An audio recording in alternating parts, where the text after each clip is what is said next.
পরিবার পরিকল্পনা অধিদপ্তরে চাকরি আবেদন করা যাবে আগামী 17 ডিসেম্বর পর্যন্ত। প্রিয় দর্শক, চ্যানেলটিতে অবশ্যই সাবস্ক্রাইব করবেন আপডেট চাকরির ভিডিও পেতে। দেখতে পাচ্ছেন, জনবল নিয়োগে বিজ্ঞপ্তি প্রকাশ করেছে স্বাস্থ্য ও পরিবার কল্যাণ মন্ত্রণালয় অধীন পরিবার কল্যাণ অধিদপ্তর। প্রতিষ্ঠানটি মিডওয়াইফ পদে 2 কর্মী নিয়োগের 9 ডিসেম্বর প্রকাশ করেছে বিজ্ঞপ্তি।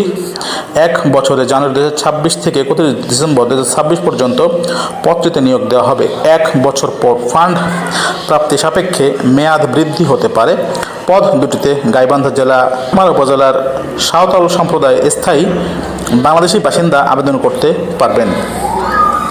প্রতিষ্ঠানের নাম পরিবার পরিকল্পনা অধিদপ্তর, স্বাস্থ্য ও পরিবার কল্যাণ মন্ত্রণালয়। পদের নাম মিডওয়াইফ।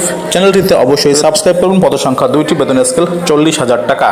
সর্বসাকুল্যে বয়সসীমা প্রার্থীর বয়স সর্বোচ্চ 30 বছর 9 ডিসেম্বর পর্যন্ত দেখতে পাচ্ছেন, এবং মুক্তিযোদ্ধা হলে 32 বছরে আপনারা এখানে আবেদন করতে পারবেন।